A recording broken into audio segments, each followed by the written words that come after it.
Simon YouTube, and welcome back to Times Analysis, our second week, our second team, and I thought this time around, let's go with the fully evolved Mascot of Time Woven. That's right, this week we are running a Noivern team.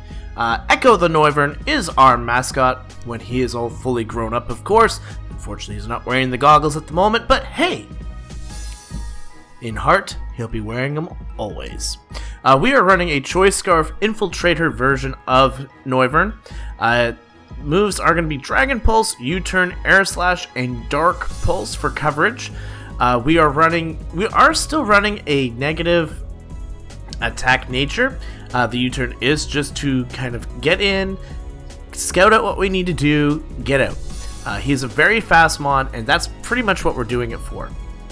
We are running the modest nature for the simple fact of when we want to be in and attacking, we're going to be dishing out as much damage as possible. And making sure we hit or go first with Choice Scarf. We are running a 252 special attack and speed with the 4 in defense, which is kind of nice. The 4 doesn't really matter, it's just one additional stat. Its defenses are pretty even. Actually, they are even.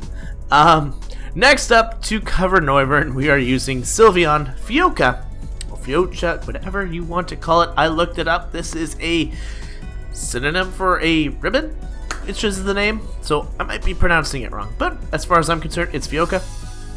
Has leftovers and pixelate. It is running our Wish, Protect, Hyper Voice, and Toxic. It is pretty much our cleric.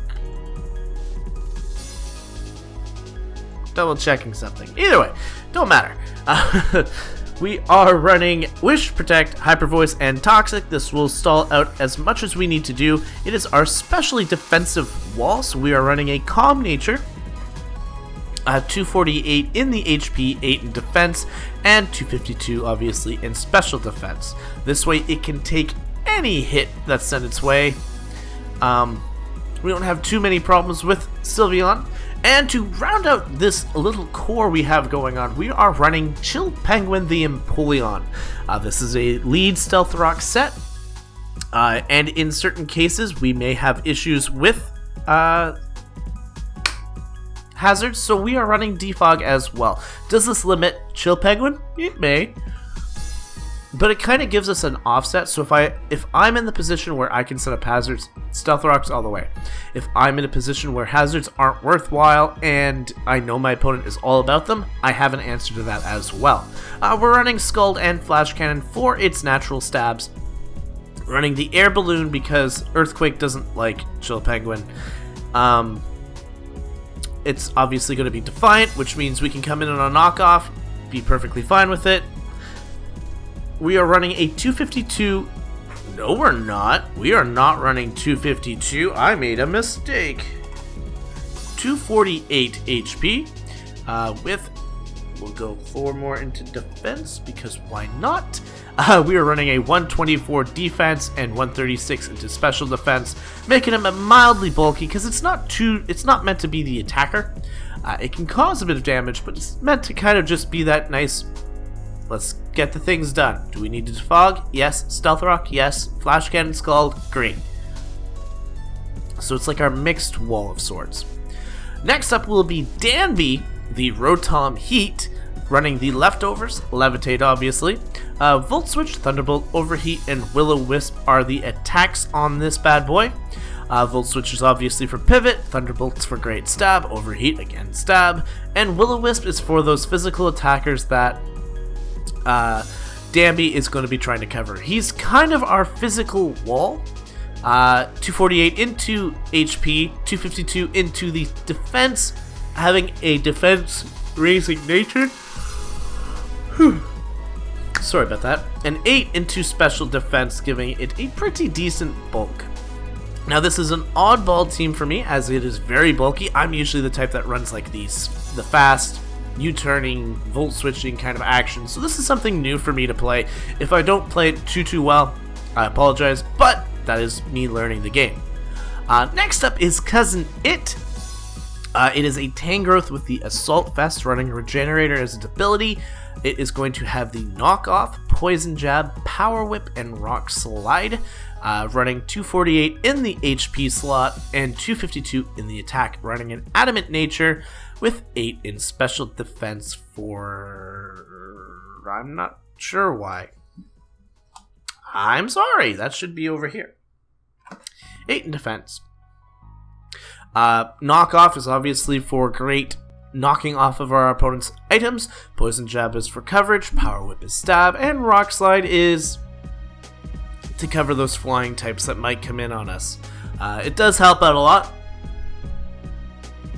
And our final Pokemon is Beetleborg the Heracross, running the Life Orb Moxie set. This is to clean up at the end of a game. Close combat, knockoff, Mega Horn, and Earthquake gives it tons of coverage. Gives it the stab in the close combat, stab in the Mega Horn, Earthquake. I don't need to sword stance considering the Moxie. Once I come in with Beetleborg, the idea of it is I stay in and that is all I need to do. We are running a 252 Adamant Beetleborg, 252 into speed as well to give it that necessary boost to actually sweep. And it is running 4 in defense. So, what do you guys think of this team? Do you think we'll actually get a couple of wins this week? Or do you think we're going to just fall on our face and... Me? I think this team is going to be able to do quite a bit considering how bulky it can be. I will not be able to... Like, I do have the Volt Switch in Rotom. I have the U-Turn in Noivern. It gives me a lot of abilities to read and scout what my opponents are going to do. Noivern is not the best especially attacking Mon. If you look at its stats, the only thing it's really great in is being fast. So, having it as a lead scout is incredible. With that being said, we have 2 triple cores in the team. We have a Dragon Fairy Steel core. This covers a lot of Pokemon there, and Empoleon matches well with the Rotom and the Tangrowth, creating a Fire Water Grass core. So we have 2 cores, and then again, Beetleborg kind of covers a lot of stuff that may not be covered amongst the other Mons. So, overall, I think we have a lot of potential here. Do I think it's my best team? It never is. Let's be honest here. Until we've seen it in battle and see how it works out at the end of the week, we're going to just have to wait and see.